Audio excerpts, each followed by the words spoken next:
Josh Powell didn't yell. He didn't beg. He didn't accuse anyone. He spoke carefully, methodically, like a man rehearsing a checklist. And that's when investigators stopped asking what he said and started asking why he was so prepared.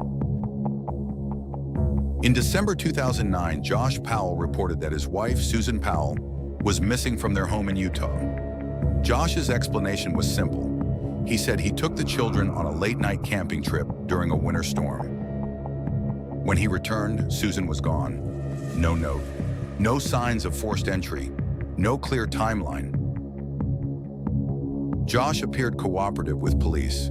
He spoke calmly, answered questions, and avoided emotion. But investigators immediately noticed something odd. Instead of focusing on finding Susan, Josh focused on defending the story. In missing person cases, police expect panic, uncertainty, contradictions, fear. Josh showed control. He corrected officers mid-sentence. He emphasized minor details. He avoided emotional language when talking about his wife. Psychologists note that when someone invests more energy and structure than emotion, it often signals story maintenance, not confusion. So investigators turn to the evidence. Josh claimed he took his young children camping late at night. During freezing winter conditions, police examined weather reports, park access logs, fuel and vehicle use, timeline feasibility. The result? The trip was highly unusual and impractical. More importantly, Josh could not explain why such a trip was necessary, why it happened so suddenly, why Susan wouldn't have been included.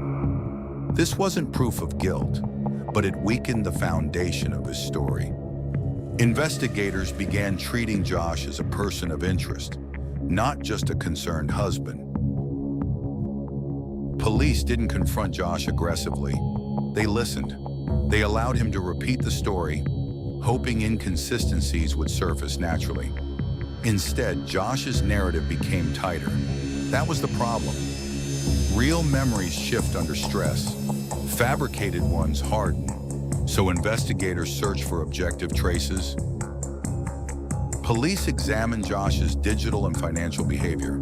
They found internet searches related to hiding locations and legal outcomes, financial planning that suggested preparation, not surprise, behavior that implied he expected Susan not to return. Digital evidence doesn't rely on memory, it records intent, and the intent suggested anticipation, not shock. At this point, investigators believe Susan had not simply disappeared. Susan Powell was never found.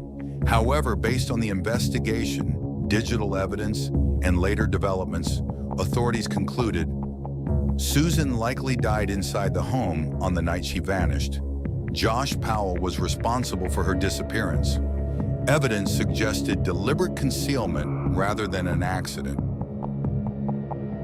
Years later, during a supervised visit with his children, Josh committed an act that tragically killed himself and the children, confirming investigators' long-held belief that he was capable of extreme harm to maintain control. This explanation avoids graphic detail because the lesson of this case lies in behavior and preparation, not violence.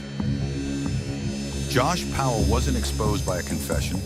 He was exposed by improbable explanations, emotional absence, digital footprints that contradicted his words. Investigators study this case to understand how control can mask intent, because calm does not equal innocence. Josh Powell didn't look dangerous. He looked organized, prepared, certain, and in criminal investigations, certainty before answers is often the most revealing clue of all.